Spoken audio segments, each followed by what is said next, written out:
Sound's not working. Fucking hell, it's all going off today. Here's the intro.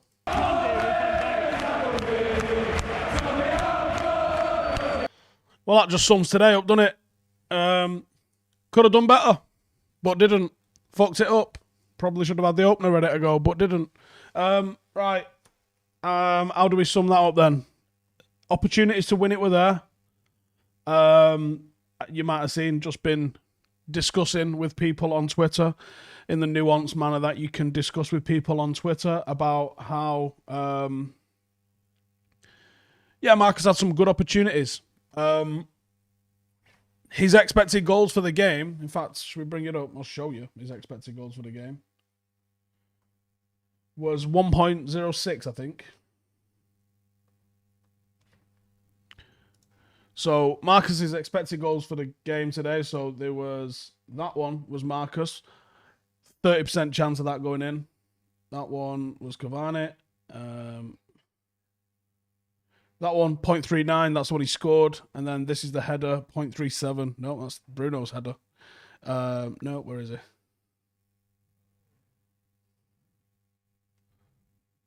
Yeah, Marcus Rashford, first minute, 0.37. Marcus Rashford, 0.39, the one he actually scored. And then 0.30 for the 1v1. That adds up to, was it 1.06? He should have scored a goal. He was expected to score a goal across those. I've seen people saying he should have scored all three. There was three players had 3 shots in that game. Vardy was 1, Bruno was 1, and Rashford was 1. Now, I think Vardy's has been given as an own goal, but let's call it Vardy's goal. The 3 players who had 3 chances scored 1 goal. Tony Marshall had 2 chances, didn't score any. I'm not seeing people screaming that, why didn't he score both of his chances? You're not going to always score both of the chances. I don't know why people have got this thing that every single shot a striker takes has to go in. Quite often, I mean, how many shots did United have today? United had 9 shots. Leicester had 10 shots. You don't score every shot that you have. I'd be more worried about how we defended, because we had an expected goals over the whole of the game of around about 2 goals, just over 2 goals, 2.8 I think it might have been. Leicester had just over a single goal. To me, that's where you got to tighten up. Your forwards scored what they was expected to score. Now, people are going like, there's got to be like a 90% chance of scoring them. Well, no, literally, when you're dealing with expected goals, that's literally the maths of scoring those chances. I think you've got to be better defensively. And the way crosses come in now, Leicester are a cross-heavy side, but the way the crosses came in and the way crosses have come in the past for United this season, we have to do better at those. That's what's letting us down. I was going to have a title which is maybe a bit too niche and a bit too wordy for YouTube, but this is what I was going to have is attack wins games, defense is going to cost us the title. Because I think that United, I said this during the game, I don't look at someone saying that we give up 2 goals for 0.02 XG. It wasn't that bad, but it was low. Let's get it up. So the goals that Leicester scored, well, I guess actually you might be right, because Harvey Barnes' was 0.02. And I guess there was 0 goal in the own goal for Tuanzebe, but the shot was probably a little bit higher than that. Overall, as you can see, they had a 1.04. Yeah, that was an unexpected shot, and he's outperformed his XG with that. But the way XG works, for those of you that don't know, they've literally calculated tens of thousands of goals, and they've got the chance of scoring from every single position. Like, you look at this one here on the line from Perez, 0.59. You're like, oh, it's inside the 6-yard box. Yeah, but it's still less than a penalty. That's the way it is.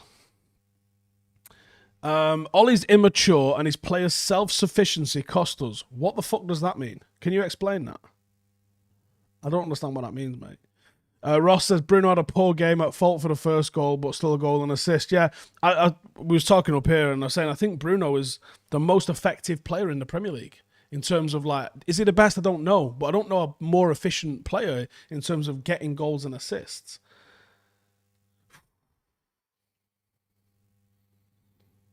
United can't put a title challenge in until we can. I mean, in the cold light of day, we said last week, Leicester have now replaced Arsenal as a top 6 side. They're second in the table. No, that's factual. Going away to your rivals, if you don't lose those games and you win your home games against them, so don't lose your away games, so take a draw, and you beat them at home, that's a good result. Now, you can be childish and immature and say, we should win every game. No, you're not going to win every game. You can want to win every game. You're not going to win every game. You have to accept a good result is taking points off them at home. You should always expect to beat a top 6 opponent at home. And it's not a good result getting a draw at home. So today, United should come away feeling like the draw was acceptable and Leicester shouldn't. But it'll probably feel the other way around because of the circumstances of the game. When United got 2-1 up, I was like, sick. I think we're going to win this now. Obviously, we didn't. And yes, we did have chances to kill the game, but we also can't be conceding the goals in the manner which we concede them. That has to improve. I think it was quite telling today how quickly Eric Bailly came into the team. Something Ole Solskjaer said prior to the game was he thought that Bailly deserved to play at centre-half because of his performance midweek. And you're like, hang on then. If Bailly deserved to play on his performance midweek, is that you saying, but Lindelof doesn't? And obviously it's Lindelof that gets moved out to centre-half. So it makes you think, doesn't it? It made me think, at least. I was like, shit, is this... what's going on with this here? Get your questions in. I'll have a look at Instat and we'll have a look at StatZone and see what it's left us up with. So obviously this was the lineup. Going back to it, Martial in the 9 there, covered up a little bit by me. De Gea, Lindelof, Bailly, Maguire and Shaw. I thought Bailly was good. McTominay and Fred thought they defensively at least was good. James, Bruno, Rashford. I think Bruno and James not the greatest of influence on the game today. Luke Shaw tired and becomes ineffective. This is where the table currently is. Obviously, we're a point off Leicester. Liverpool still to play. You kind of got to hope they drop points now. You got to hope for a big Sam one. And I wouldn't be super confident of that happening.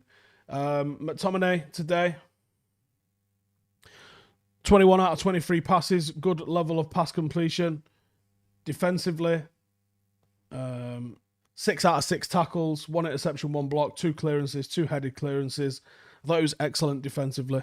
And I thought he was physical when he needed to be, and he put them under pressure, and I really enjoyed his defensive performance. Fred, similar. 52 out of 68 passes, that's not good enough. When you look where he was losing those, you can see quite a few of them lost in our half, and so many of them is just recycling possession. Not enough forward balls coming out of Fred at all there. Just needs to be a lot more. Defensively, though, from Fred, what we got was 5 out of 6 tackles, 4 interceptions. That's a lot better. That's more of what Fred's in that football team to do. Bruno, obviously 3 shots. All from good areas as well, to be fair. Could have done a little bit better. Passes, he's always got a fairly low pass completion, but as you can see, a lot of incisive passes there. He's trying to make things happen. He created a chance and got an assist inside the box as well. Defensively, 3 out of 6 tackles, 1 interception. Still decent. Dan James, 12 out of 19 on his passes. In terms of attack, 1 out of 1 take on. 4 ball recoveries, dispossessed 3 times. I just don't think he was offering a hell of a lot. Just not offering a hell of a lot. Maninda saying, for Vardy's goal, Eric and Alex both froze. No one moved towards the ball. When the ball's coming across the box against United, I do think we struggle with them. I really do think we struggle with them. And I can't tell you exactly what the reasoning behind that is. Tillman there showing why, for me, he was arguably their man of the match. I think that's a good range of passing that he's shown, and also I think he contributed defensively too. I thought he was great. Resonating Silence has dropped in a super chat. Thank you very much. Totally understand not doing laundry in public, but I hope Ollie is well pissed. His attitude in the dressing room will tell us everything. I think you can tell what Ollie's like in the dressing room, and I think he's almost 180 degrees from what he's like in public with them. You see players launched out of the team pretty quickly. You see them dealt with, and I'm sure these points dropped performances, people are getting dragged through the ringer with them. McTominay has 1/3 of the passes that Fred has. Not good enough. He goes missing, won't show for the ball. Thought he was shocking in the first half. I think on the ball, you can definitely improve him. I think that's his major weakness, is on the ball. He's just not incisive enough. He wants to play the easy pass, and that's my issue with Luke Shaw. Luke Shaw has a high pass completion because all he does is he runs past people and gives them the ball when they're 2 feet away. You're like, what is that? Is this advancing the fucking ball? Luke Shaw's a very dumb footballer. Where are we?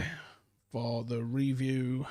Leicester review. Let's see what's going on in Santa Notch. Seeing how bad his form and overall play has been when starting, is Marshall coming off the bench for Cavani as an impact sub such a bad idea compared to the other way around? No, because the game could have well have been finished, couldn't it, with Cavani starting? What do I make of Ollie starting Lindelof at right back? It's a strange one. I'm not convinced on Lindelof, and I think you've got to look at United and say, where can we improve? And I think centre-half is definitely one of the areas that I think we can improve. I've just had a question that I just noticed. I wasn't going to answer this just now, but let's have a look at it. Where's he gone? JB, serious question here. Do you think Bruno has to take some of the blame for this one? Yeah, so when I watch the ball again, Bruno gets caught in possession. I wonder where Luke Shaw is to his left, because he's not showing, because he doesn't think. So if Bruno's got the obvious pass, he makes the obvious pass. I mean, I'm not saying Bruno's blameless here. He should have done better than what he did. Then McTominay doesn't close him down. And like you said, they score a 2% chance because no one closed him down. I also think De Gea, he makes a little jump. I'm not sure what that's all about. Just maybe setting his feet or something. But he makes a weird little jump just as they're about to shoot. And because he's then still in the air as the ball's travelling towards him, he has to land before he can move over. And I think that delays his reaction. It was a savable shot. We've seen De Gea make some outrageous stuff before. David says, what does Brandon Williams have to do to get a game, and why are we playing centre-backs at full-back? I mean, that's a valid question. Yeah, why not? As Brandon fell out of favour so much with Ollie that he can't get a shout at right-back? Yeah. The defending was poor tonight again, but it wouldn't have been an issue if we only took those chances. I mean, 9 shots. You've done all right in scoring 2 goals in 9 shots, really. You could maybe get a third in that, but you're talking quite clinical for that. Without Bruno, we'd be 10th. Yeah, I think maybe if he has an off game defensively, I mean, the guy's still got a goal and assist. You can probably allow it him, can't you? Can I please join Joe on the watch along? I don't like doing them. Can I make sense of the Dan James selection today? Not especially, no. How good was Dan James for that first goal, though, says Carter, on the flip side of that. And for Bruno to get the touch, bit more positional awareness, how much does that change the game? It seems like there were a few really silly offsides. They play a high line, they play for the offside, and we're always looking to get through on that. Sometimes you end up with that. I mean, it's not like the old Chicharito days where literally everybody was always offside. Is Bay too mental for United? I want to say no, but maybe. Maybe. Why does Rashford hit every shot as hard as he can? Can't Bruno's trainer work with him to give him some finesse? He does, doesn't he? But this is just who he is. I've seen him doing this since he was 15, 16 years of age. That's what he does. He puts his fucking neck into him. It plays off spectacularly at times, and obviously sometimes you would hope he'd be a better finisher. It's just one of his traits. Do I think our defence always costs us? It cancels out the goals we score. Not good enough. Yeah, you score 2 goals away from home, you're thinking, that should be enough to go and get this game put to bed, shouldn't it? Which signings are realistically going to go for in January? I'd actually be surprised if we signed anybody, to be honest with you, unless people go. As boring as that is.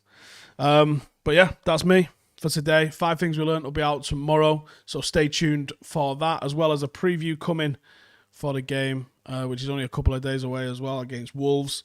But cheers for tuning in. Hope you all had a really good Christmas. Unfortunately, we didn't get the 3 points that we wanted to continue what was, theoretically, a title charge. I think Liverpool have got the opportunity to pull away from us now.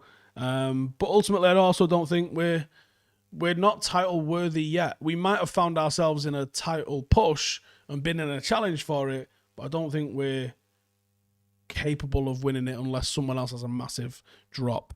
So very disappointed with it a little, the way it went off today a little bit, but we move on, we live and learn, and I'll see you guys in the next one. Laters.